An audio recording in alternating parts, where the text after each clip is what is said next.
nada. Vamos a arrancar un poco a hablar el tema de lo que tiene que ver con la psicología y el cine. Bueno, Max nos va a contar que mejor dicho, ya escribió el libro, está a falta que salga el libro, y que tiene que ver con esto, con la inserción del sujeto como un producto de una ideología dentro del cine y de la psicología, ¿es así o no? Ujú. Sí, ¿qué tal? Claro, surgió un poco como excusa para sentarme a ordenar algunas cosas en función de una propuesta que tuve en algún momento. Y en efecto, ese libro fue escrito, producido, dirigido en estos Todo. días, en los primeros días del presente año. Así que está tibio todavía. Está tibio, bueno. ¿Qué te iba a decir? ¿Sabes que cuando vos me contaste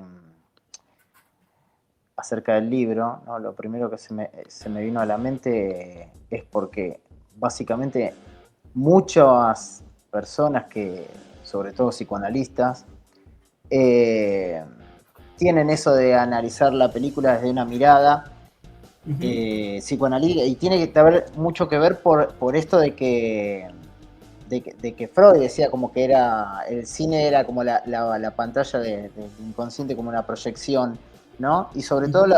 creo que después, si no estoy equivocado, corregime cualquier cosa, eh, hay los post Melanie Klein, los seguidores de Melanie Klein, tenían también mucho esa idea porque había como una especie de relación entre el sueño, ¿no? El psicoanálisis, el entendimiento del aparato psíquico como una Ujú. suerte de cine privado, algo así. Sí, sí, a ver, yo lo he leído, no he profundizado desde ese campo. Por ahí nos metemos un poco en la cuestión teórica de qué es lo que está de fondo, lo que yo estoy investigando. Pero es cierto, y en ese sentido, pensarlo, nos abstraemos de correrme un cacho del cine y lo pensamos en las artes en general. El que ha tomado esa metáfora, esa analogía en el arte en general fue el surrealismo. Entonces, cualquier forma de arte que pueda ser pensada como estas proyecciones inconscientes o inclusive como emergentes, también es por un diálogo que se da en esos principios desde el psicoanálisis, trayendo una teoría que venía a explicar algo que quizás las artes ya lo venían de alguna manera planteando o argumentando. O podés leer textos muy viejos de, de escritores, pero me refiero no sé, a filósofos, digo, hablando de estas cuestiones del sueño y ciertas formas de hermenéutica y de análisis que son las que eventualmente toma Freud. O sea que fíjate que es un diálogo que cuando lees a Freud decís, che, pero él ya estaba leyendo cosas que se habían dicho hace antes, lo que pasa es que no se pensaba de esa manera. El concepto de inconsciente, que es lo que establece, por eso está este debate de si es un invento o es un descubrimiento, ¿viste? Cuando se piensa en el inconsciente freudiano, porque cuanto más atrás te remontás son cosas que ya estaban planteadas de alguna manera. Eh, y hay algo ahí reinteresante en este sentido, por eso te dije, si nos corremos del cine, de esto voy a repetir algo que lo hemos hablado extensamente estas últimas semanas. El cine es una excusa. Digo, originalmente hay algo de la cuestión del concepto de narrativa o de la narración, que puede ser desde la vida misma hasta la literatura, la ficción, la no ficción, la biografía o obviamente el concepto del cine como tal, para poder pensarlo como productor de subjetividad. Si ciertas formas, esta sería la pregunta, ¿no? Si ciertas formas que están más implícitas en las artes sean justamente más orientadas en términos de lo que vos decías recién, ideológicas, o sea, hay una intención de fondo o no, producen ciertas formas de sujeto, que eventualmente eso se retroalimenta, ¿no? Esto ha sido estudiado extensamente. Quizás la novedad no sea la pregunta, sino el abordaje. Ahí por eso la cuestión de la teoría de fondo, ¿no? Y esto que decías vos de la subjetividad, ¿qué Ujú. quiere decir que el cine produce subjetividad y no solo que la representa? Bueno, yo creo que ahí también tiene que ver con esto desde el lugar desde donde uno se pare para poder pensarlo. Porque son dos objetos de investigación totalmente distintos. Si yo busco cuál es el sujeto en el cine y me quedo en eso y puedo analizar determinadas películas, yo creo que ahí lo que se involucra es la mirada del que analiza, desde un concepto, pensemos de nuevo, ¿no? En la hermenéutica, sería como ese estudio de la narración. Yo creo que ahí está mucho más involucrado el observador. En cambio, yo lo que propongo es una forma de hermenéutica, citando a Boullot, ¿no? Un filósofo mexicano, una forma de hermenéutica analógica sería así, como, bueno, tratar de abstraer la lectura que yo puedo traer y hacer un análisis mucho más exhaustivo de ese objeto, como para ver qué es lo que representa, en todo caso. Y ahí estaría este aspecto de tratar de equilibrar, por un lado, desde un punto de vista más cientificista, si querés, más como esta presunción de objetividad que trae el objeto de la ciencia, y qué marco teórico te corresponde, si sos coherente, digo, con ese análisis, pero sin perder de vista algo que, por supuesto, que al tener que ver con el aspecto de lo subjetivo, sin dudas que uno se sobreinvolucra muchas veces con eso, o sea, no puede quedar despegado. O sea que en este sentido el espectador no es pasivo. Esa es justamente uno de los aspectos en los que yo hago hincapié. Y al no ser pasivo, lo que propongo, por ejemplo, en el texto hay un capítulo que se dedica casi exclusivamente a eso, es como el cine mainstream, por ejemplo, ha intentado acoplarse a ciertas dinámicas de producción o de consumo que supuestamente están en el espectador, porque es lo que demanda la masificación, pero en realidad si vos vas históricamente, o sea, vos te abstraes a lo que son los inicios del cine como tal, eso no estaba al principio. O sea, sí es cierto que aparece un cambio cultural en las personas que acceden al cine, como ha pasado en general en las artes. Ahora te voy a citar un ejemplo si querés con la música. Vos ves que cuando se accede a la masa, lo que se busca es un producto mucho más digerido, si querés, porque necesitas abarcar a gente analfabeta. En este sentido, si pensamos en el analfabeta promedio de cine, que no necesariamente tiene que tener conocimientos técnicos de cine para poder disfrutar una película. Entonces, lo que haces es trabajar el material o el producto que vos ofreces al público a la mayor cantidad de personas. Y en ese sentido, lo que se ha generado es esta retroalimentación de que cada vez que el cine, como la literatura, como la música y demás, intenta llegar a las masas, lo que hace es producir un material digerido de tal manera que prácticamente es vacío de contenido. Entonces yo la lectura crítica que hago es que en realidad es ese intento desde un punto de vista obviamente del un hipercapitalismo, ¿no? O estas sociedades tecnocráticas y demás, lo que hacen es ofrecer material vacío de contenido, y eso obviamente repercute en esto, en generar un espectador pasivo, un espectador que ya no se hace preguntas, un espectador que, como su atención está totalmente diversificada, desde el celular hasta lo que ocurre en el momento en el que está, o cansado inclusive, lo pienso inclusive obviamente como psicólogo, desde el agotamiento, necesitamos cada vez productos más vacíos de contenido, porque básicamente hay que entretener y distraer de lo que sea, básicamente, ¿no? Entonces ahí aparece como esta cuestión de la retroalimentación. Yo quito el peso a esa pasividad, que no es que justamente el espectador sea el problema y que por eso el cine sea subvertido a esas dinámicas, sino que es al revés. Es para poder vender más, se ha hecho esta cadena, ¿no? de replicar ciertos modelos en los cuales cada vez es más la nada misma, básicamente, ¿no? Sí. ¿Y el ejemplo en la música? Bueno, yo pienso en el ejemplo en la música, si vamos a la época, no sé, de la ópera clásica, sin dudas, como en algún momento lo fue el cine o fue la literatura, si estudiamos el desarrollo del libro, el alcance era para unos pocos. y obviamente unos pocos que tenían no solamente los recursos intelectuales, sino los recursos económicos. Música de cámara o la ópera era el músico o la orquesta para la aristocracia. Cuando las condiciones materiales permiten grabar, bueno, los primeros aparatos fueron carísimos porque eran manuales y se construía uno cada tanto, ¿no? Pero la masificación, o sea, pensémoslo siempre en el recorrido, ¿no? de esto de poder generar cada vez materiales o productos o tecnologías que nos han permitido contener la música, lo que permitió fue llegar a las masas.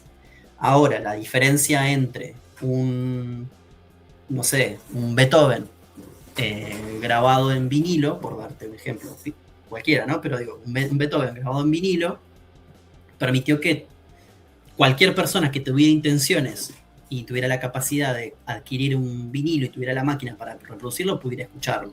Hoy en día se puede escuchar gracias a Spotify. Fíjate cómo llegamos a todo ese recorrido.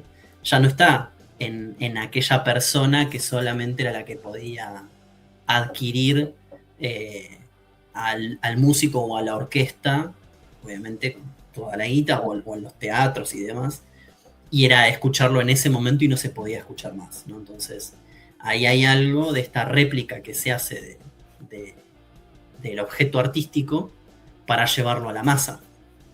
Doy el ejemplo de Beethoven porque podemos abstraernos en la música clásica como algo que ya no está, no es posible, ¿no? de atenderlo.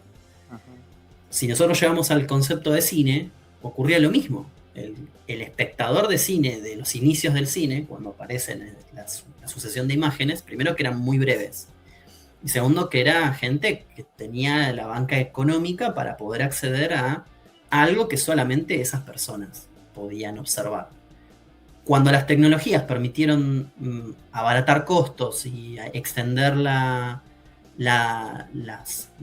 filmaciones, las películas, si lo querés pensar así, lo que se empezó a pensar fue, bueno, ¿y cómo hacemos para ofrecerle cosas a una persona que no está adiestrada en las artes? Ya no era una fotografía en movimiento, sino que se le empezó a incluir historias. ¿De dónde se requieren? ¿De dónde se tomaron? ¿De dónde suponés vos que se tomaron esas primeras historias para hacer las primeras películas narradas? ¿Qué había en esa época? De libros. Como antecedente. Supongo. Libros. Y el teatro. El teatro, claro. El cine lo que permitió dentro de este recorrido tecnológico, ¿no? Y de recursos materiales, lo que cruzó fue la alta literatura y el teatro. ¿Y quiénes accedían? Los que sabían leer y tenían el poder adquisitivo para esas obras.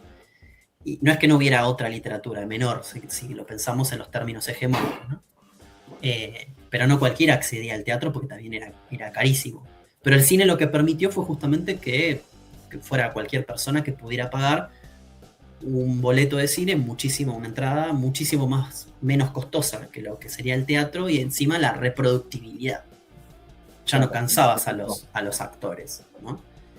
Entonces, yo creo que lo que el cine ha hecho es permitir masificar las artes, porque el cine, si lo pensás de nuevo desde las condiciones materiales, lo que hizo fue trabajar de manera interdisciplinaria las tecnologías que no existían, se crearon para, y abstraerse de tomar cosas de la pintura, la iluminación, por ejemplo, del teatro, las actuaciones, de las escenografías y demás, y después estaba el libreto, o sea, la narración, tuviéramos guiones o no, eso lo podemos hablar después porque básicamente mi libro parte un poco de problematizar o de tomar como sentido, como objeto, mejor dicho, dentro del cine en general, cualquier cosa de ser posible, de ser leída posiblemente, pero a través del guión, en este sentido.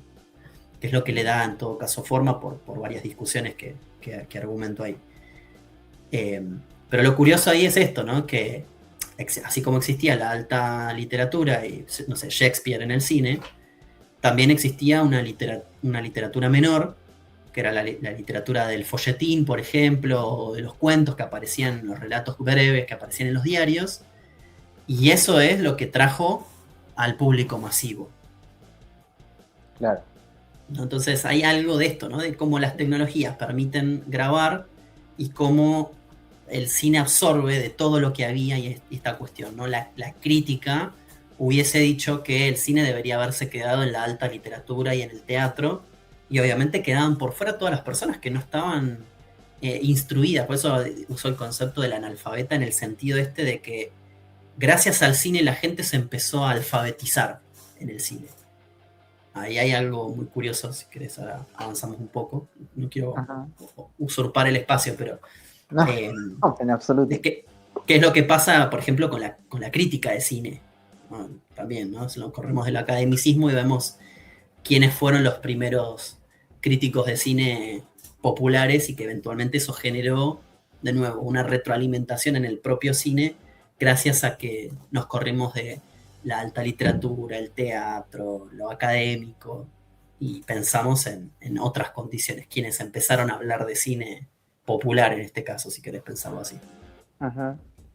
Pero vos nombraste en 2 o 3 ocasiones la palabra tecnología, y yo eso te iba a preguntar, porque de hecho en el texto dice que hablas de tecnologías de subjetivación.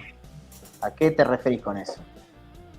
Bueno, en el fragmento que yo te pasé, que fue como ese primer boceto que hice, inicio un poco pensando qué pasa con el cine hoy en día cuando uno mete ciertas órdenes en inteligencia artificial y te hacen películas, ¿no? Es un poco partir de ahí. Uno básicamente... ¿Cómo? Ayer vi, perdón que te interrumpí, pero ayer me hiciste acordar porque ayer vi una historia que subiste vos, que estaba de la historia sin fin, Atreyu tirando del caballo y con IA hicieron que volaba, no sé cómo se llama el bicho, no me lo acuerdo, pero el que es como un perro Falcon. blanco. Falcon. Sí. Bueno, que volaba al lado de ellos. Sí.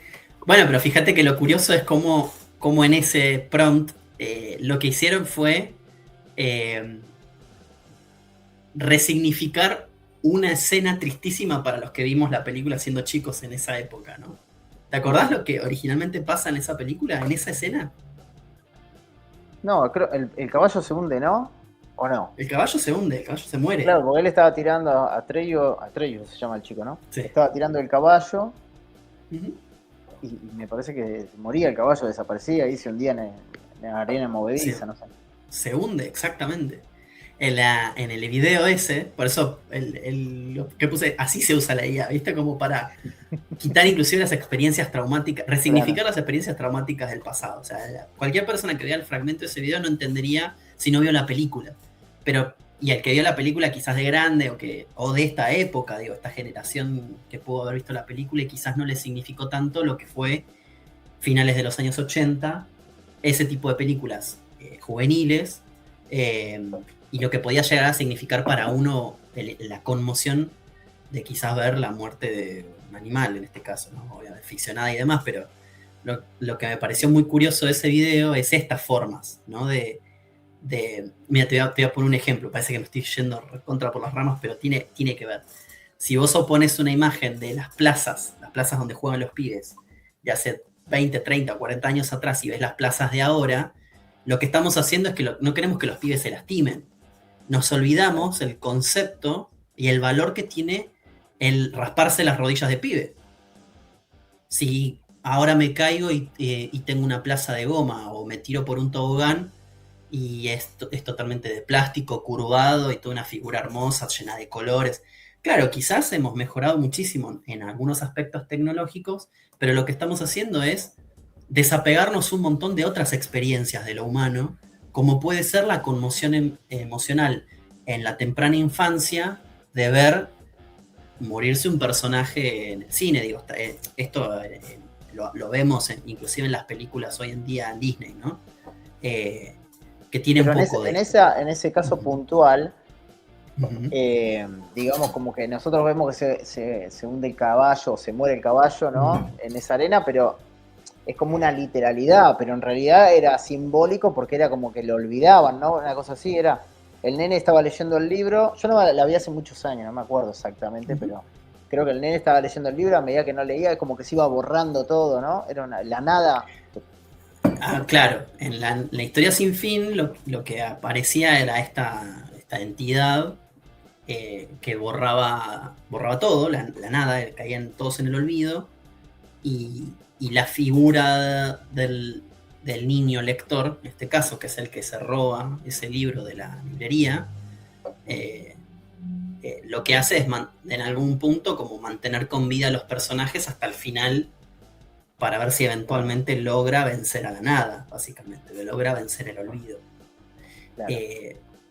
Y lo que sería el que sería el protagonista de ese libro que el niño lee, el protagonista sería lo estamos viendo como metanarrativa, ¿no?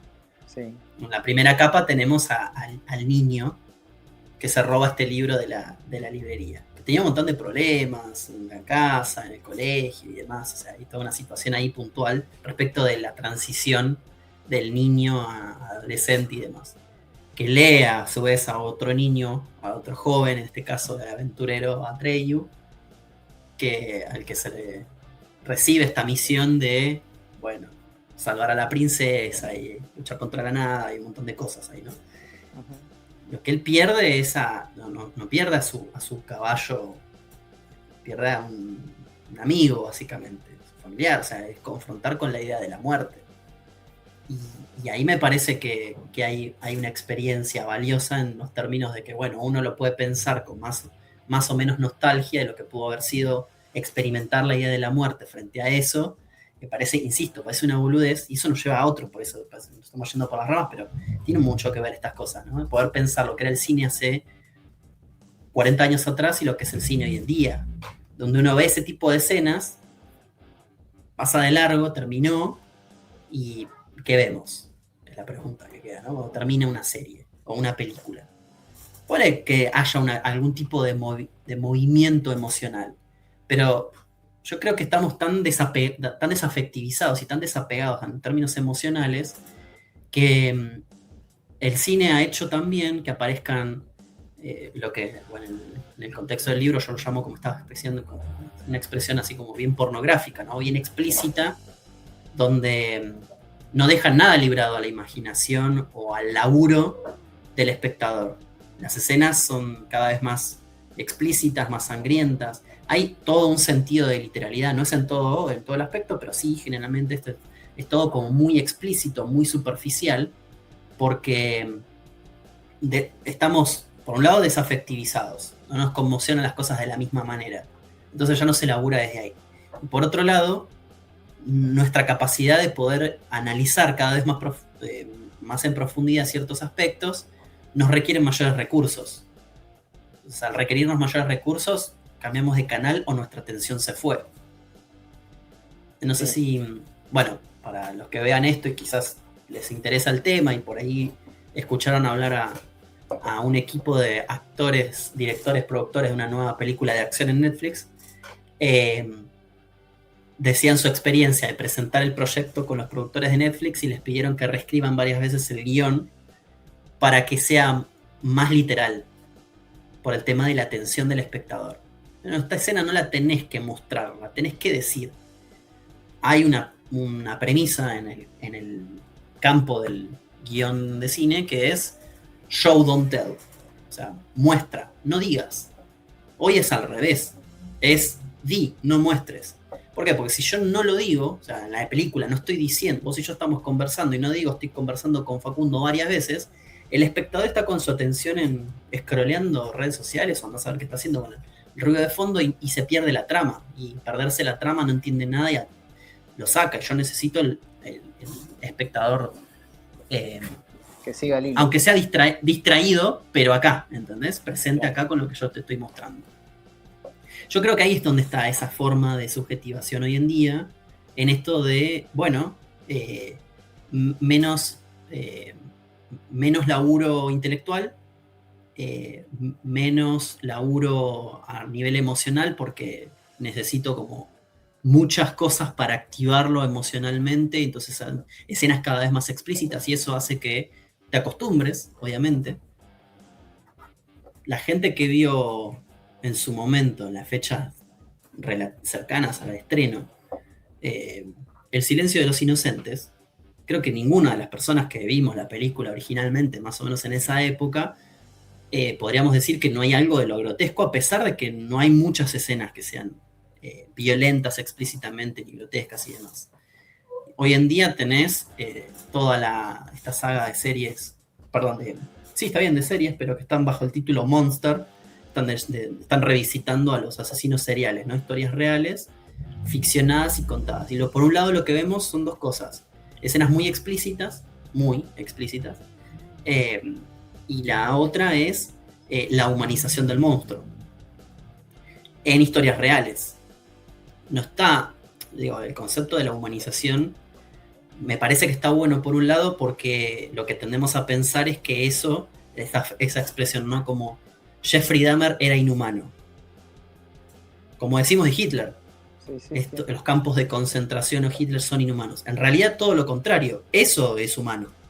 Porque en el mundo animal no lo ves. En la naturaleza no ves esas atrocidades que han hecho estas personas. El concepto es cómo lo estamos traduciendo. Si empezamos a generar empatía por Ed Gein, que es la última que se estrenó en esa saga, ¿no? Generamos una empatía en la que, esto es alguien cercano que me lo dijo, es como en algún momento me empezó a dar pena. Y fue como, qué maravilloso el laburo que hizo esta gente en el que uno empatiza más con el monstruo que con las víctimas.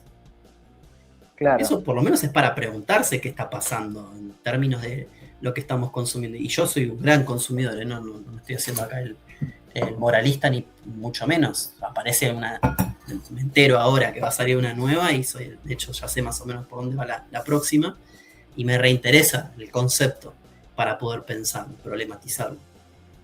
La idea... Bueno, pero viste que vos... Sí. Perdón, pero digo, con respecto a esto de la humanización y de la empatización con el asesino. Uh-huh. Yo, en mi caso, no soy de mirar muchas películas actuales, no estoy medio desconectado, pero sí es verdad que a mí me gustan las películas más antiguas, las de los 80, de terror, me fascinan. Uh-huh. Y bueno, vos tenés la remera ahí con todos. De hecho, no sé, por ejemplo, yo digo, con Jason uno no empatiza. Por más que uno sabe, digamos, el antecedente de la historia, cómo viene, pero no empatiza. Lo mismo pasa con Freddy Krueger, no sé, con un montón de asesinos de películas de terror en los cuales uno no tenía eso. Y de hecho, estaba ese juego de deshumanizarlos, porque dejaba, por ejemplo, no sé, digo, en el caso de Freddy aparecía dentro de los sueños, pero a su vez había sido quemado, o sea, que era un tipo como que no estaba en este plano, digamos, como que aparecía en el plano del sueño, pero no era un humano, ¿entiendes? O sea, no era que era una persona de carne y hueso en la cual vos podías sentir cierta emoción con la persona esta. Uh-huh. Con Jason, si bien era una persona de carne y hueso, pero lo deshumanizaba el tema de que no moría nunca, o sea, le disparaban, le clavaban y no moría, o sea, vos empezabas a dudar, che, este tipo, ¿qué onda? Y así con cada uno de esos. Me pasó mucho con una película que yo vi que no me acuerdo, creo que se llamaba Ginger o Ginger, era un asesino serial, que esto es de un hecho real, en Estados Unidos, un hombre que tenía una vida social súper, de hecho él se disfrazaba de payaso porque actuaba, digamos, a beneficencia, qué sé yo, y resulta que el tipo mataba a las personas, las tenía en un sótano, de hecho lo descubrieron por eso, porque empezó a largar olor la parte del sótano donde metía los cadáveres, y no podían creer los vecinos, de hecho, no, ¿cómo va a ser esta persona si era hiper amable? Y claro, resulta que nada que ver. La historia que estás relatando, si no me equivoco, es la de John Wayne Gacy. Un asesino serial. Sí. Bueno, John Wayne Gacy, además, fue uno de los personajes reales en los que se inspira Stephen King para el concepto general de It. Bob Gray, que es el nombre de quien toma esta entidad, ¿cómo se dice esto? Como cósmica, que está encarnada eventualmente en los peores miedos de los niños. Un paralelismo con Harry Potter, un Bogart, básicamente, para que la gente que por ahí no tiene concepto de It, de qué estamos hablando, es esto de, bueno, encarna el mayor temor de los niños. ¿Por qué los niños? Porque es un horror más puro que el de los adultos. Todo eso es un desarrollo, hay un arco argumental que te explica el por qué. el payaso lo toma en la historia, en la ficción, de un fulano, Bob Gray, que se vestía de payaso y animaba en un circo. Bob Gray es una representación, en todo caso ficcionada, de John Wayne Gacy, porque en la época en la que escribe Stephen, eso fue, nada, estaba por todos lados. Claro. Le vuela a la cabeza el concepto de un tipo que se vestía de payaso, animaba fiestas, era alguien en la comunidad muy apreciado y en la oscuridad absoluta de su sótano, como bien vos decís, torturaba y mataba varones, generalmente adolescentes. Uh-huh. Era su fetiche, básicamente, ahí. Pero bueno, esto por supuesto que no es una novedad. Siempre me parece que inclusive rastreas cosas antiguas y más atrás vas y siempre nos han fascinado y perturbado por igual, me parece, este tipo de historias así como súper crudas. No, lo que yo hago en lo que estoy investigando, particularmente lo tomo como uno de los ejemplos, que todas esas atrocidades y demás lo que hacen es eventualmente desafectivizar al espectador. Lo veo como tomo una posición lo más objetiva posible y hago una observación respecto de qué es lo que se está consumiendo. Lo mismo podemos decir, y fíjate, nos corremos del campo y pensémoslo en películas de acción. La saga completa de Rápido y Furioso. O sea, necesitamos cada vez más efectos especiales. Esta es una premisa de nuevo del cine. Yo tengo que exagerar algo de la realidad para que el espectador me crea. Te voy a dar un ejemplo. Una escena de una persona caminando sola en un pasillo, necesito hacerle aumentar el sonido de las pisadas, porque si no, no me creo que esa persona está caminando. Eso es una cuestión, cómo funciona nuestra cabeza en términos de sentidos. En la experiencia real, yo no estoy diciendo que no exista el eco y demás, pero yo tengo que poner atención a las pisadas de la persona para darme cuenta de que hay alguien que viene caminando. Generalmente es algo que uno lo da por sentado, digo, en la experiencia cotidiana. Sin embargo, cuando vemos una película y nos abstraemos de los sonidos, el cine necesita exagerar para generar el impacto psicológico necesario o la atención psicológica necesaria para que la persona atienda en eso. Salvo, no estoy diciendo que sea una escena puntual o una necesidad de la narrativa, sino que en general eso pasa con los efectos especiales, en todo sentido. En este caso sería un efecto de sonido. Con las películas de acción o los héroes de acción nuevos y demás, lo que necesitamos es cada vez más autos que vuelen, ¿entendés? Porque ya aquí hicimos en la primera, en la cuarta, en la quinta película, en la séptima, en la octava y en la número 25, como dice el meme. ¿Qué vamos a hacer con los autos? Cada vez nos parecemos más a Transformers que a Rápidos y Furiosos original. O sea, tiene el nombre de la saga, pero las películas no son nada que ver a lo que eran originalmente, donde tenías tipos engrasados metiendo mano en los motores para ajustar y ganarle un segundo en la competencia, ¿no? En la picada del cuarto de milla al adversario, ¿no? Entonces, yo creo que estas son las cosas que terminan pasando. Aparece un producto que funciona, esto lo diría Walter Benjamin, ¿no? Aparece un producto y es como un molde, lo replico tantas veces como la fotocopia de la fotocopia, que ya no se parece prácticamente en nada al original y queda totalmente borroneado en sus límites, oscuro, empieza a parecer, ¿no?, como desgastante y demás.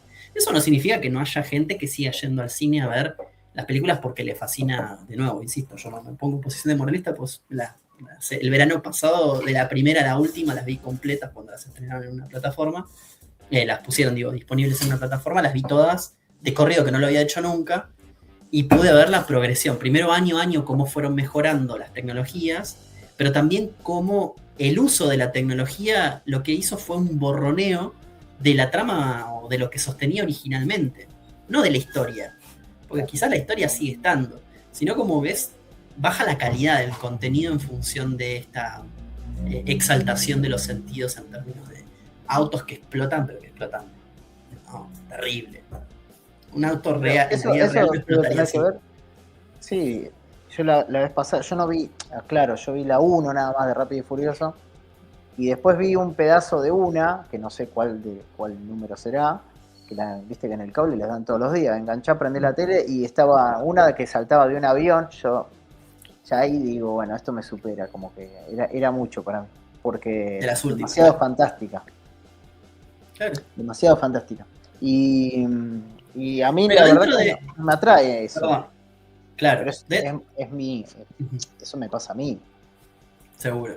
Sí, sí, no, yo por eso te digo, uno puede separarse de lo que a uno como espectador espera o romantiza la saga y que después, como todo romance, uno termina traicionado, pero, o casi todo, pero eh, dentro de la propia narrativa, ponerle que sea la película número 10, no sé qué número de película es la que vos decís, pero ya sé que se la decís. Dentro de la narrativa, tiene sentido. Ahí aparece algo de que si dentro de la coherencia interna de, de esa película puntual, tiene sentido que, no sé, a 15.000 pies o 6.000 pies vos tires un auto y que los amortiguadores se lo banquen con un, ¿cómo se llama esto? Como con un paracaídas. Hay Sí. otros ejemplos, ojo, yo soy mega fanático de las películas de intriga internacional, tipo Misión Imposible o 007. 007 las estoy revisitando ahora, me falta la última, de Daniel Craig. Las viejas no le di tanta bola, pero de las de Daniel Craig las debo haber visto por lo menos 2 o 3 veces cada una. Muy fanático de las películas, pero cada vez que la veo con una mirada distinta. Por ejemplo, esta lectura que hago, puse atención en la figura femenina que acompaña todas las películas. Y algo que me resultó muy curioso de eso, y aprovecho y digo, no estoy yendo por las ramas en este texto, abordo un poco la cuestión de la mirada del feminismo en el cine.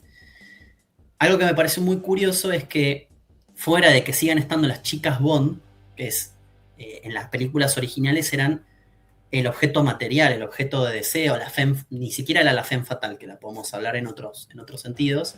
Aparece algo de la femme fatal en estas últimas, como en las otras son las de Misión Imposible, ¿no? Pero el objeto de las películas originales, que era la mujer, que estaba ahí pura y exclusivamente para satisfacer los deseos del hombre, sea el de la ficción, James Bond, o el de la mirada del masculino que estaba observando la película. O sea, estaba para eso, básicamente. Eso ocurre en la primera película. Entonces, cuando vos ves la segunda, hay algo que ocurre entre la primera película y las 4 o 5 que le siguen, que la progresión es que quien cambia es el protagonista masculino. Es James Bond en función de la mujer. Hay una película puntual en la que en la primera deja morir a la mujer, en otra que sin darse cuenta de que haciendo siempre lo mismo, fallece. Entonces es como que entre la primera y la segunda, en la tercera deja su misión original para ir a rescatar a la mujer.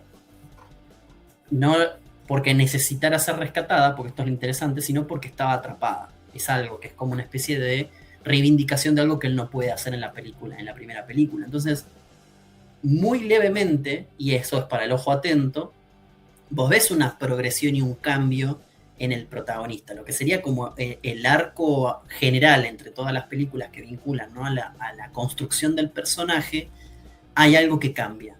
Y eso es lo interesante, porque muchas veces nos olvidamos de que entre la primera escena, o sea, ni bien abre de negro la primera escena y la última, si el personaje no cambió, no hubo narración en definitiva. Lo que hubo fue una secuencia de autos que explotan y disparos y no sé qué. Cumplió una misión X, ponele, si con suerte la cumplió, porque eso también es muy interesante, como las películas de acción muestran cosas más... esto de que inclusive los protagonistas que caminaban sobre vidrios, de la famosa escena de Duro de Matar, ¿no?, de Bruce Willis, todo lo puede, también pueden cometer errores. Y eso es lo interesante, porque cometen errores y salto a otra película, ¿no? Y se nos muere Mary Jane. No Claro. llego. Y eso en ese personaje cambia su capacidad de vincularse emocionalmente con los demás, porque no pudo salvar a la mujer que ama. Esto en Spider-Man, ¿no? Pero Sí, sí, en sí. 007 hay algo que eso también ocurre, que es muy curioso, porque no te lo están diciendo. No es que alguien viene y le dice, no, porque a vos lo que te pasó con Vesper cuando se te murió en la misión de tal.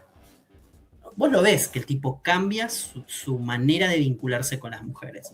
Sigue habiendo algo, por supuesto, de la trama donde el tipo aparece en una escena y las minas se babosean con él, porque obviamente sigue estando esa exaltación machista y esa imagen de objeto, ya sea, de nuevo, el objeto femenino o del objeto masculino en ese sentido, de la seducción y demás. Pero hay algo que en la estructura interna del personaje se modifica. Y eso es súper interesante de ver.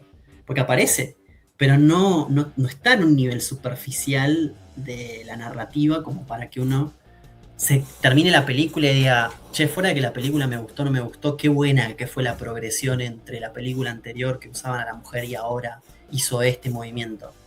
Uno lo pasó de largo, ni lo vio. Y seguimos acusando que 007 es remachista. Sí, porque tiene muchas cosas que llaman a el cavernícola que todos tenemos adentro, que queremos ver explotar autos, minas bonitas y un tipo que al final de la película logró vencer al malo. A todos nos gustan esas cosas, independientemente del género. Me parece que hay algo de la propia estructura narrativa que no ves 007 número, no sé, en la progresión de todas las películas, de las originales a la hora número 58, y de pronto te encontraste con otra cosa. Es la misma. Claro. Y esto que vos decías con respecto, se me venía a mí a la mente cuando vos decías que cambia el arco argumental. Ayúdame porque no sé con los nombres de las películas, pero hay una que creo que hay como 3, que el actor, en todos pasa lo mismo, o sea, o le secuestran a la esposa, secuestran a la hija, secuestran, sí. ¿Sabés cuál te digo? Que él siempre va al rescate y los mata a todos, es un tipo solo contra 50. Sí, los mata todo y rescata a la hija, en la otra rescata a la esposa, en la otra... En esa no hay ningún cambio argumental, porque siempre es lo mismo. Búsqueda implacable, decís vos. Búsqueda implacable, eso, bueno. Sí. Con Liam Neeson. Bueno, yo no sé nada. Hay otra cosa, pero mira, puede ser que siempre pase lo mismo porque es básicamente el refrito de la historia y demás. Y no deja de ser, de nuevo, a ver, pensemos en un clásico, Duro de Matar. En la primera secuestran un edificio. En realidad lo que quiere es rescatar a la mujer y termina amasijando a 30 tipos, pero es el paradigma. Es muy curioso, me río porque estoy pensando en Rick y Morty, la serie animada para adultos. Es un viejo científico con su nieto. Hay un capítulo que toma el concepto de Duro de Matar para poder pensar la cuestión de la narrativa y como esta cuestión del ciclo. Dice algo así como: en todos los universos se da un momento en el que aparece el paradigma Duro de Matar. Independientemente de que vos lo conozcas o no, se da eso. Y eso es un poco la cuestión esta de que es el mismo guión progresivamente. Lo que pasa que lo que hacemos es un edificio, un avión, la ciudad de Nueva York, el país completo en la cuarta película, y en la quinta ya ni me acuerdo, pero creo que ya es de nuevo un poco más trama internacional. Pero vos lo que ves es siempre el mismo concepto cada vez más grande. Búsqueda implacable, fuera esto que vos observás, de que parecería ser que no hay un cambio en el propio personaje, lo que hicieron con esa película, que es muy, muy interesante, es primero rescatar a Liam Neeson como héroe de acción, algo impensado a la edad entre la primera y la última película, y entre las que siguieron después de eso, porque para mí Búsqueda implacable es el paradigma Duro de Matar, pero versión tipos de más de 50, 60 años, o hasta te diría un poco más, siendo héroes de acción. Hay unas que son Mr. Nobody. No, Mr. Nobody no.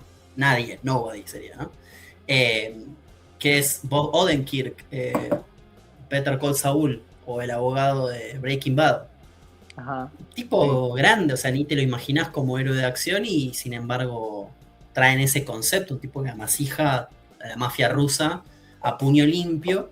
Son películas entretenidas, pero lo que te están mostrando es que el héroe de acción es un tipo que a los 60 años sigue siendo capaz de reventarse a madrazos, como dicen los mexicanos, con quien sea el ejército disponible, en función de que proteger lo suyo, proteger a su familia, reivindicar el honor, recuperar un reloj. Recuperar el reloj es la trama de Pulp Fiction, no sé. Pero digo, estas cosas que el cine hoy en día es, yo te diría casi que es prácticamente imposible no ver una referencia a otra película, si no imposible directamente.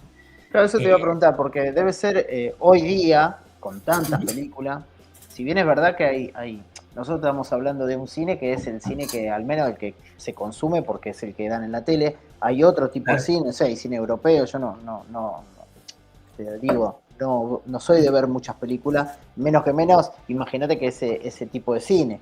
Pero digo, hay como diferentes tipos de cine y para diferentes tipos de público. Pero a lo que quiero llegar es que debe ser muy difícil hoy día ser original con algo. O sea, sale algo original y después, como decís vos, lo explotan hasta agotarlo y hasta que pasa un tiempo prudencial hasta que sale otra película que diga, che, qué innovador. Claro. Qué innovador hasta que uno rastrea en el registro fílmico y ya ve que hay algo anterior. Ujú. El proyecto de La Bruja de Blair, que para el que los vimos originalmente, más o menos en esa época, yo la vi en VHS por chico, pero Yo para los también. que la vimos, nos vendieron el concepto de que era el ¿cómo se llama? El found footage, o sea, el metraje encontrado como una historia real. Marketineramente hablando, fue vendida como una historia real y todavía hay un quilombo de juicio con los protagonistas originales que no cobraron un mango en función en los que ellos ceden su imagen y la película se hizo con como te voy a decir, una exageración, por los números exactos no los tengo. Gastaron $1.000.000 y recaudaron 100, o sea, una bestialidad. Y los tipos no cobraron nada, o casi nada.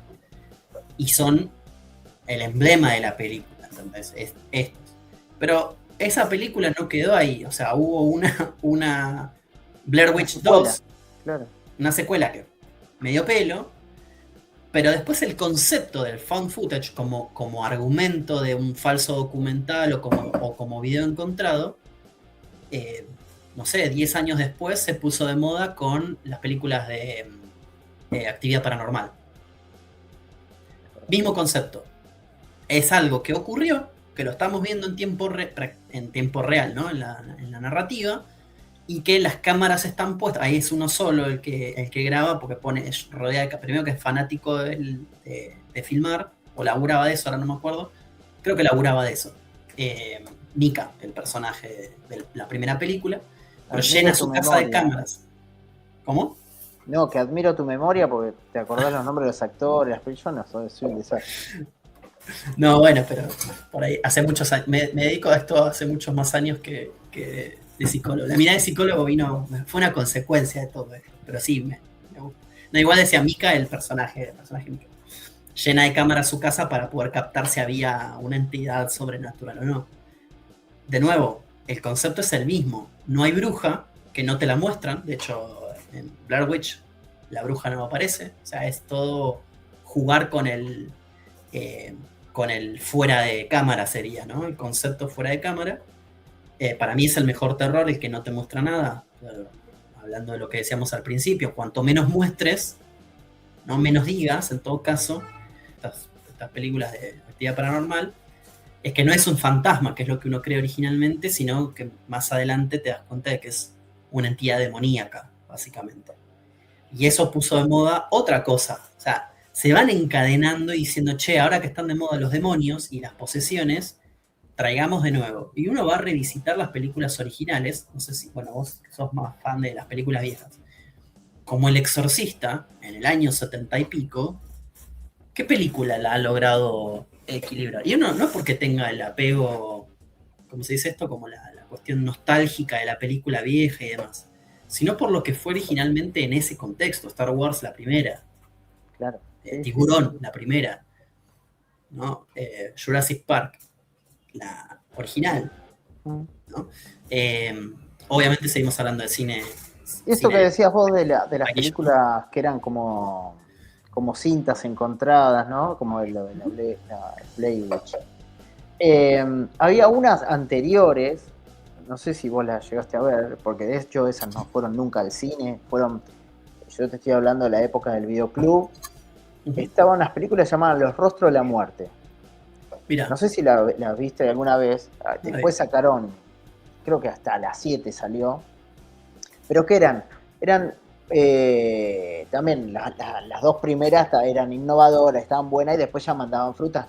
Hasta te digo que después ya uno dudaba si eran reales o eran actuadas, porque en realidad la trama de esto era que eran muertes grabadas en uh-huh. VHS Entonces estaba una tras otra. Entonces un tipo, no sé, que moría atacado por los leones. No sé, iban a, como si fuera un safari y al tipo se le ocurre bajarse a filmar, qué sé yo, y viene un león, lo ataca ahí delante de la familia.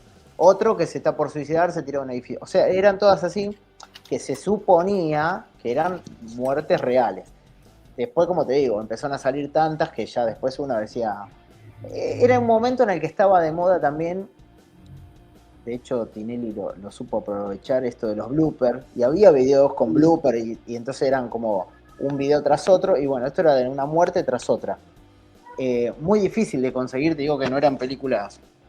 Y de hecho eran bastante fuertes porque se suponía que eran muertes reales y no estaban ni siquiera como editado o digamos suavizado para todo público. Así que estaban en la parte de las películas de terror y eran para mayores de 18 y bueno, nada, pero a lo que me refiero es a ese tipo de películas con esto de decir que es cierto y que es un video y ya después, como te digo, llegás a dudarlo cuando empezás a ver algunas, viste, medias cuestionables. Claro, claro. Mirá, hay todo un género de eso, se llama snuff. Snuff Ajá. cinema o snuff movies. Snuff, que ahora no me acuerdo exactamente qué significa la palabra en inglés, pero es como este género que es mítico. Hay un periodista argentino, Ariel Pucax, que tiene una novela muy interesante, una novelita muy cortita, pero que recoge el laburo ficcionado de lo que fue un trabajo de investigación que él hizo para, no sé si era un máster o algo por el estilo, que tenía que ver con este concepto. Es lo que trae de interesante en la versión, te voy a decir, en la realidad, que es lo que sí hay registros de que se puede llegar a rastrear que históricamente la primera película Snuff fue grabada acá en Argentina. Ajá. Eran 3, 4 personas que se juntaron en una guita, vinieron a grabar la película acá y qué sé yo, pero es ficcionada. O sea, se vendió como una película que esa muerte, te puedo decir hasta la ciudad exacta donde se grabó y todo, pero que esa muerte que aparece en esa película es real y fue masiva en Estados Unidos. ¿Pero por qué? Porque justamente el mejor marketing, como esto lo hemos hablado varias veces, es el boca a boca. Entonces, ¿qué hicieron los tipos? Como era tan explícita para la época, años 70 y pico creo que fue, no les permitían meterlas en cine, ya estaba circulando el VHS y era alquilar y estaban todos los videoclubs buscando una copia de esa película. Claro, había 2 o 3 circulando de videitos. Claro. Se armó un re quilombo, no sé por qué. Pasó con La Llamada, versión yankee, porque la coreana no necesitó esa publicidad. Y pasó hace poco con una de estas de... Mirá, esa es Uy, esa es la tapa. Yo estaba tocando todo, estaba haciendo lío porque te estaba buscando la tapa del VHS, Mirá, ¿ves? claro, claro. Esa No, era no la la vi, tapa. la voy a buscar. La voy a buscar. Pero bueno, hay todo un género cinematográfico. Es mítico, o sea, ¿por qué lo cito a Pucax? Porque él tiene una investigación hecha, ya te digo, hizo una investigación a nivel universitario, así que en realidad sus evidencias podemos confiar en que son reales. De ahí surge o toma prestado este concepto de slaughter, ¿no? Como de masacre. Jason, Frey, Masacre en Texas, es ese tipo de cine, ¿no? Bueno, esa también se había dicho que era un caso real. De hecho, Masacre en Texas. habían hecho como una especie de documental paralelo a la película de la familia esa, porque era una familia como de locos, digamos, que vos te quedás con el auto, te pedías ayuda y te asistían y después estaba, creo que el abuelo estaba muerto el abuelo, el otro con la máscara, no sé, eran todos medios particulares. Claro. Sí, habría que rastrearlo. Yo sé que el director, que es el que escribió el guión, se basó en Ed Gein, que es el que hablábamos al principio de estos nuevos asesinos, o sea, de estas nuevas versiones recuperadas de antiguos asesinos seriales. Se basó en el concepto, porque de hecho la serie de Netflix lo trae. Es re interesante esa particularmente historia, porque rompe la narrativa de la biografía del Ed Gein real para contarte sus impactos en la literatura con Psycho, Robert Bloch, y eventualmente con Hitchcock cuando graba Psicosis, y con, no me acuerdo ahora el nombre de el director, guionista y demás, que hizo Masacre en Texas. Entonces, rompe la cuestión de la narrativa de la historia esa para llevarte un par de años más hacia adelante con cómo afectó a nivel cultural lo que hizo este tipo en la vida real, ¿no? El Gein. Claro. O sea, ahí es donde de nuevo esto que es una experiencia de la vida cotidiana, ¿no? Que la realidad supera la ficción, ¿no? Y uno ve algo en ficción y después rastrea si la historia real fue a veces hasta peor o no, digo, o uno encuentra cosas peores. Por eso la idea de este monstruo humanizado, para volver a debatir sobre el concepto de qué onda con esto de decir que es inhumano hablar de asesinos seriales con lo que hacen, o los campos de concentración, o las guerras, cuando en realidad todo eso son parte de las experiencias del ser humano. Lo que pasa es que no nos gusta sentirnos reconocidos como que miembros de nuestra especie, que son pocos, muchísimos menos de los que uno creería, pero que frente a las barbaridades que hacen quedan en el imaginario. Algo que nos quedó pendiente para pensar un poco en esto es, quizás lo hagamos en otro video, ¿no? Porque quedó ahí la charla de vampirismo, ¿no? De Vlad Tepes, ¿no? Y Drácula en la literatura como la representación más conocida, pero no la única del vampirismo en la ficción. Sí, eso claro. lo vamos a hacer porque de hecho la idea sería vincularlo con, como decís vos, con la literatura, con el arte, pero también con la psicología, ¿no? Como de una mirada psicológica. Che, y sabes que con respecto al texto, porque yo te pregunté acerca de las tecnologías de subjetivación, pero también pasamos por un montón de cosas, pero yo quisiera saber cómo vinculabas vos todas estas ideas, la política del arte como una política de lo sensible. Bueno, en principio, este libro, como dije, fue un poco la excusa, y utilicé el cine para pensarlo como una especie de laboratorio experimental para poner a prueba algunas cosas que yo vengo trabajando.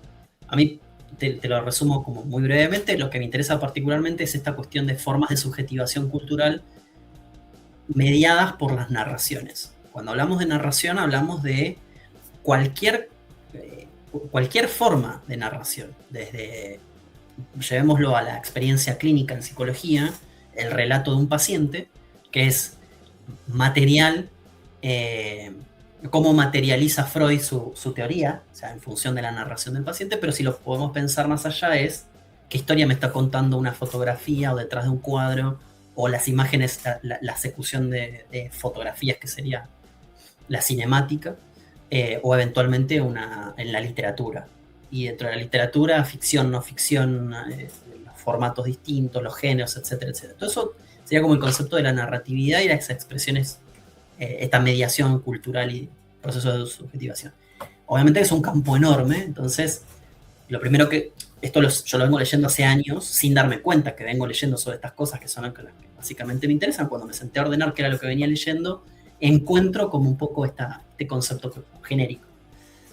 Cuando yo empiezo a pensar, digo, bueno, si soy psicólogo de formación de grado y es esa mi mirada va a estar puesta en la psicología, lo que notaba era que generalmente la psicología que suele hablar de todas estas cosas es el psicoanálisis, es el campo predominante, sobre todo acá en Argentina. Y a mí hay algo que me interesa de esto, porque también tuve la formación en paralelo y muchos años de ayudante de esa materia y demás, la semiología, o más específicamente la semiótica, como es estudio de signos.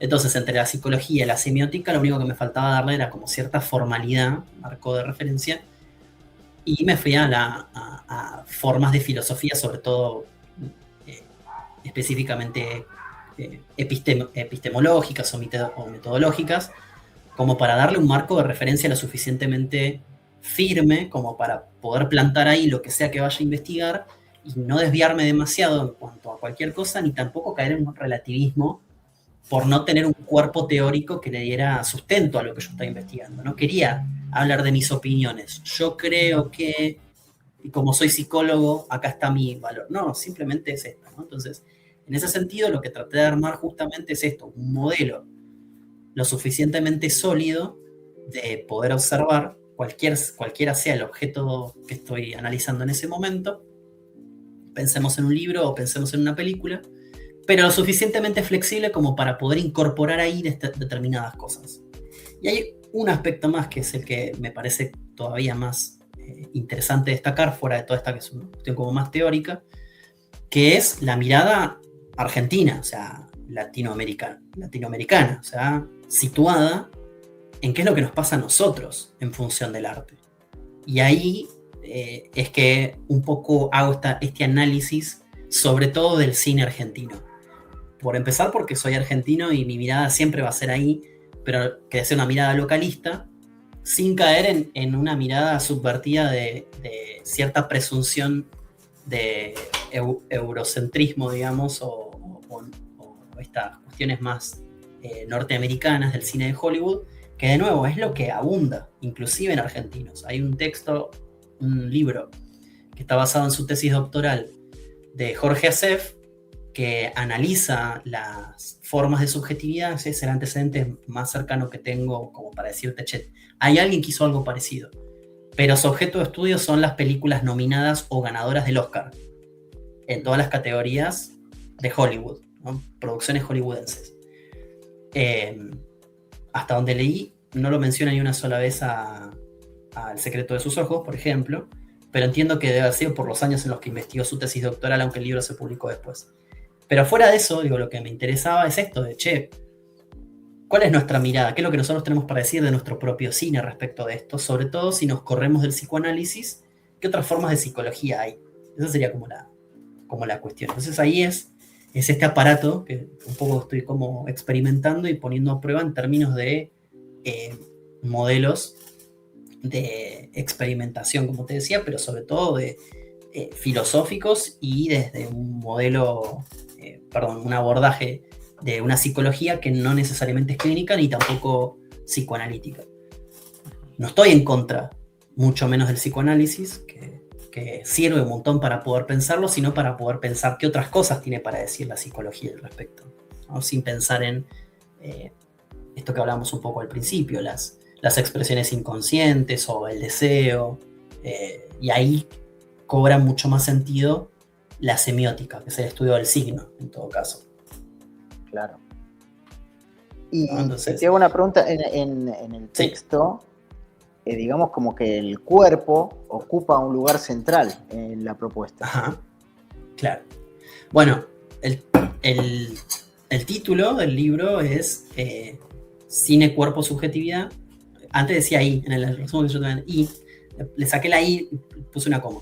Cine, Cuerpo, Subjetividad. La idea de focalizar el tema del cuerpo fue porque también quería que fuera un estudio corporizado, situado, como quien dice, geográficamente en el sur global para poder pensar las filosofías del sur, Dussel, en términos más específicos, si podemos mencionar a uno, no es exclusivo, pero es particularmente una mirada dusseliana, y obviamente tratar de hacer este paso al costado de la cuestión de los modelos hegemónicos, ¿no? Entonces, y el tema del cuerpo es porque es un juego de palabras ahí, el tema del cuerpo, porque es obviamente el cuerpo el cuerpo narrado, el cuerpo ficcionado, si querés, o el que se muestra en la pantalla, pero también es el cuerpo material del cine.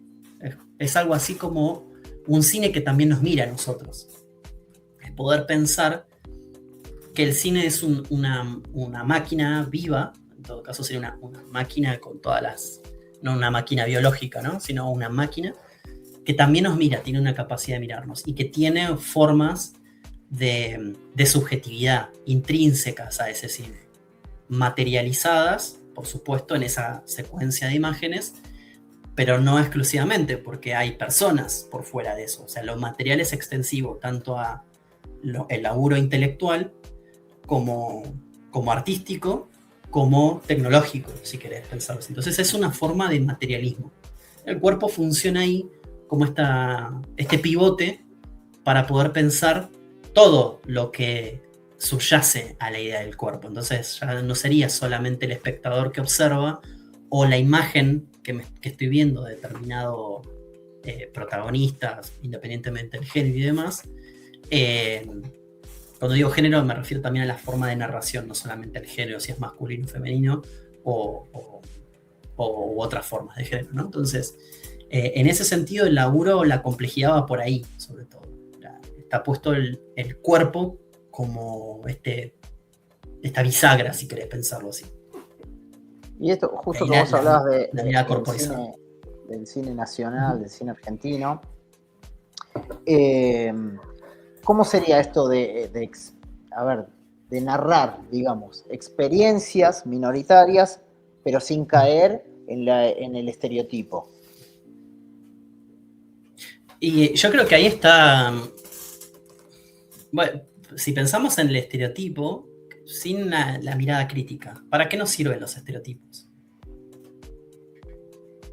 Sí, en algún punto como de una utilidad. Sí, como idealizantes, digamos. Claro, yo lo que pienso es lo siguiente. Si nosotros, como una manera de empaquetar mucha información, mucha información, el estereotipo es algo que es, casi te diría, una manera natural.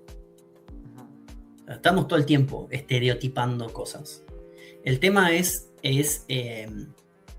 los ismos, me parece a mí, ¿no? Como el edadismo o el viejismo o lo que tiene que ver con ciertas generalidades o miradas en términos de estas disidencias o la marginalidad, la delincuencia, ¿no? Entonces, yo creo que ahí la cuestión del estereotipo no sería tanto el aspecto problemático, siempre y cuando uno no lo utilice como una forma política o de hacer política, por ejemplo, o apologías de la marginalidad, o como he dicho alguna vez, esto de romantizar la pobreza, que es otra forma en la que o determinadas etapas, no sé, o determinadas situaciones. Pensemos en los modelos tradicionales de pareja en el cine, si querés, o en la literatura, lo mismo, ¿no? Como esa forma de representación, lo que correspondía era que uno hiciera emulara determinadas imágenes. Y eso no deja de ser un estereotipo.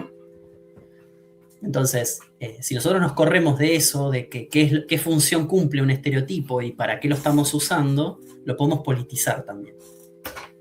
Claro. Hay una serie de ejemplos, perdón. A ver, decime, no, perdón. No, hay una serie de ejemplos que yo utilizo ahí, por ejemplo, en este sentido, ¿no? Entonces, si nosotros pensamos como estereotipos, la idea de género de nuevo, ahora sí, masculino, femenino, o sea, esa cuestión como bien de la oposición biológica, si querés, entre varones y mujeres, y nos metemos en una perspectiva de género, es ese maquillaje que se le suele, el washing se le llama en inglés,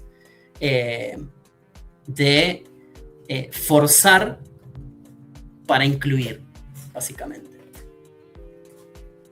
O sea, voy a citar un ejemplo ahí como muy actual, que fue motivo de muchos memes y qué sé yo. La película Barbie. La idea del feminismo en el cine y esto de correrse de la figura de la muñeca y lo que representaba.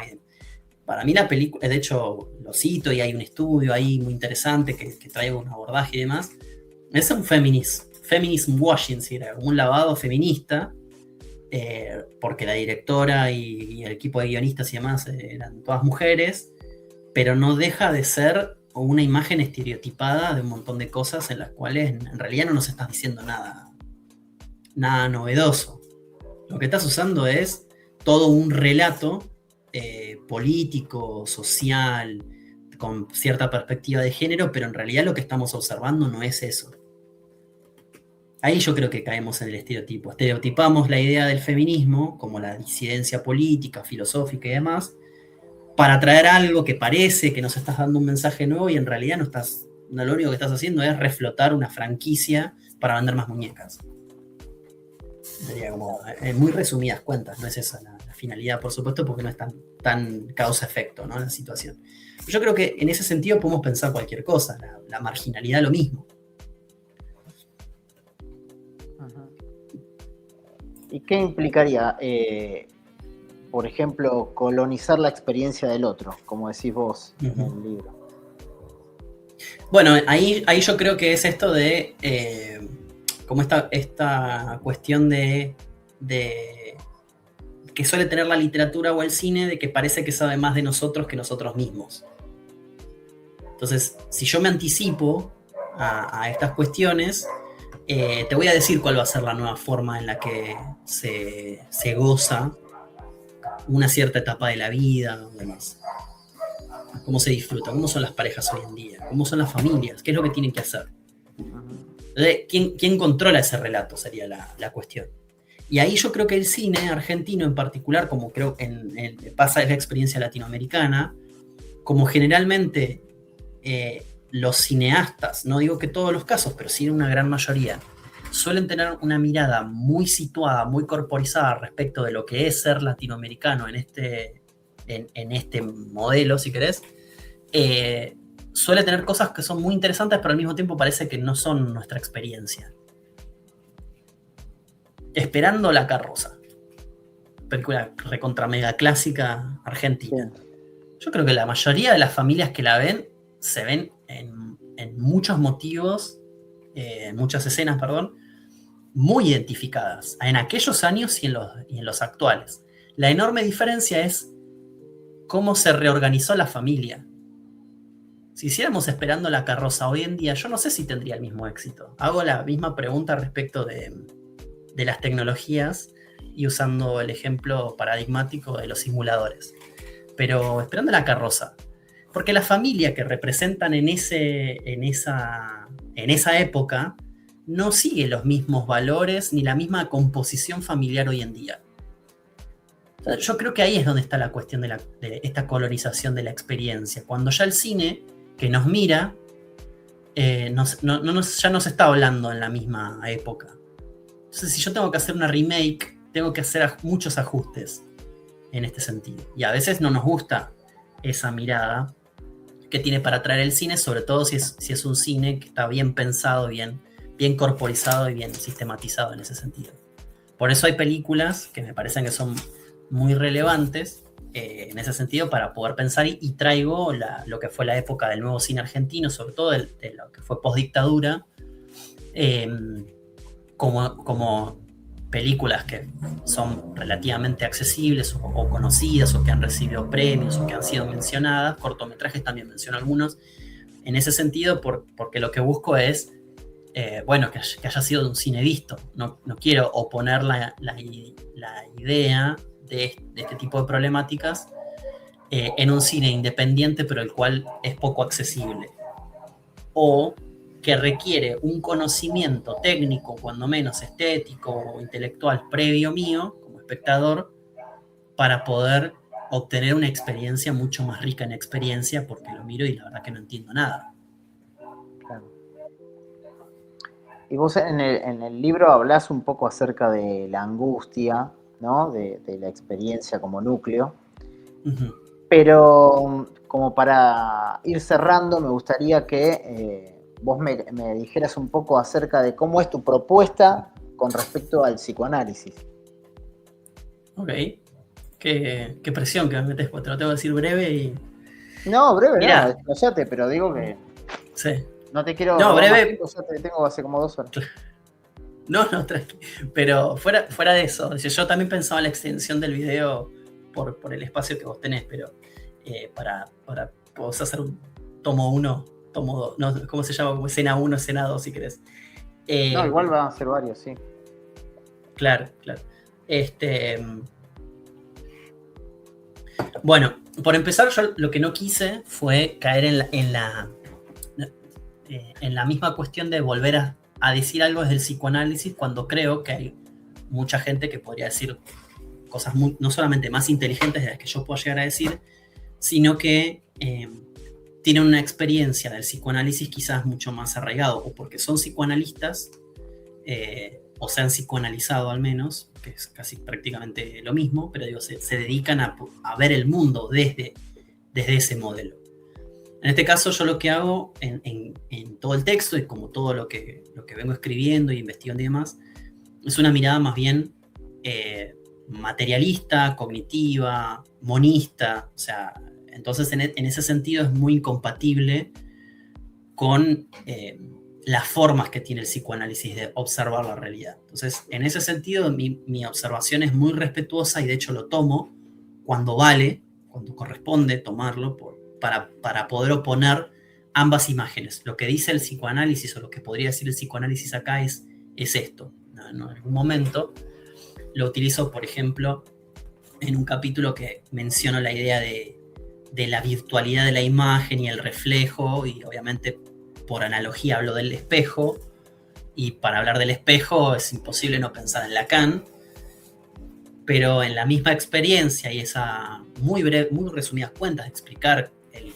concepto y qué representa el espejo en ese primer Lacan, digamos, y en la experiencia de la constitución del yo en el niño, lo opongo a la lectura que hace Charles Sanders Peirce respecto a lo que él podría llegar a decir de lo que es la constitución yoica. Estos son mis palabras, no son de Peirce, porque a él no le interesaba eso, pero sí lo que podría ser esa experiencia, diciendo algo que Lacan no dice, porque parece que cuando uno lee ese texto de Lacan, y que es troncal, no porque sea lo único que él dijo, sino porque es troncal en función de todo lo que dice después, es un sujeto o un sujeto en formación totalmente aislado con su propia imagen en el espejo, como si el diálogo, ¿no?, se diera entre mi imagen y mi imagen espejada, y hubiese una conversación conmigo mismo.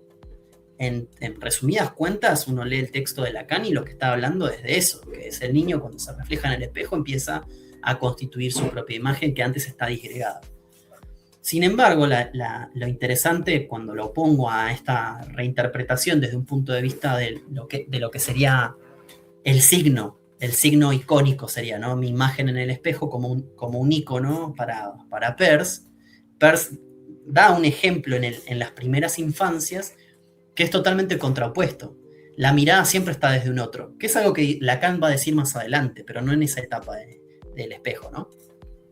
Entonces, lo que lo uso justamente es eso, no lo critico al psicoanálisis, sino que lo pongo en tensión, y cuando lo pongo en tensión, traigo otras maneras de poder pensar lo mismo que se dice desde el psicoanálisis, pensándolo desde otro lugar. Si no es desde la semiótica, en el caso de Peirce, es desde una psicología cognitiva, no la primera psicología cognitiva, que es la del modelo computacional, sino la relectura que se hace casi a partir del fin de los 80, principios de los 90, trayendo esto de toda la experiencia corporizada y monista. No se puede separar el hablar, digo, de la mente, es hablar del cerebro y viceversa, no son cosas indisociadas, sino que en todo caso la mente sería un fenómeno emergente de algo que es una complejidad biológica, fisiológica, que sería en este caso el cerebro, como representaciones monistas justamente. Y en ese sentido lo mismo, para poder hablar de la subjetividad no sería un sujeto aislado, sino que es un sujeto en relación con los demás. Sin duda cosas que dice el psicoanálisis, pero desde otro punto de vista, como esa introyección que yo hago de los demás, que es algo que diría el psicoanálisis, y una semiótica podría decir, en realidad el yo no nos importa, sino que nos importa es la función que cumple, en términos de que hay algo ahí para alguien, que si de casualidad ese alguien soy yo, es justamente eso, es una casualidad, eso ya estaba ahí. Entonces, ahí lo que hago también es correrme de...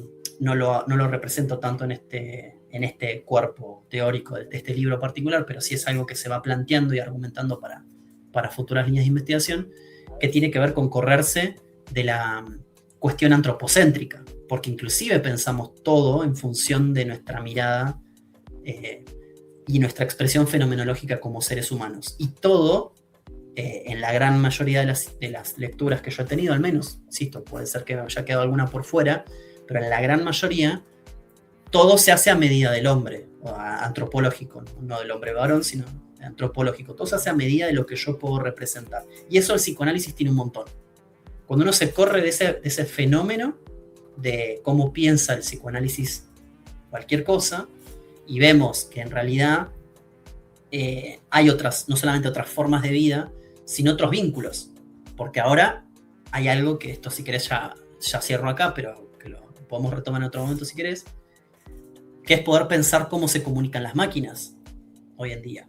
Y así que hacemos un cierre con lo del inicio. En estas nuevas tecnologías donde yo le doy una cierta indicación, ¿qué pasa cuando yo entreno una determinada máquina para que sola tome las decisiones, para que me haga videos, películas o me formatee lo que sea y sola labure? Y hoy son bots, ¿no? Y inteligencias artificiales, como se les suele decir, hablando con otras inteligencias artificiales, bots con bots, básicamente, ¿no? Y ahí el ser humano ya no tiene nada que hacer. Y ahí el psicoanálisis, ¿cómo hace para introducirse en la subjetividad? De pronto encontramos un límite, me parece a mí, ¿eh? No lo sé. Sí, es verdad. Y eso que el psicoanálisis, como decíamos al principio, le atribuye al cine el papel como de referente en la vida psíquica. Claro. Pero sí, es verdad que en cuanto a las máquinas, ahí sí encontramos un límite. Parece, cuando menos, esa es una pregunta que está abierta. Yo no la cierro a ningún lado porque lo que traigo justamente es eso. Es como, che, hasta acá es bastante avanzado, donde hago como esa reflexión, donde hasta acá todo esto se pensó siempre en la medida del hombre. Claro. Pero esto es lo mismo que en algún momento cuando uno lee a Kant, a Hegel y a los que vinieron después, ¿no? ¿Por qué? Porque todos los leyeron a Descartes.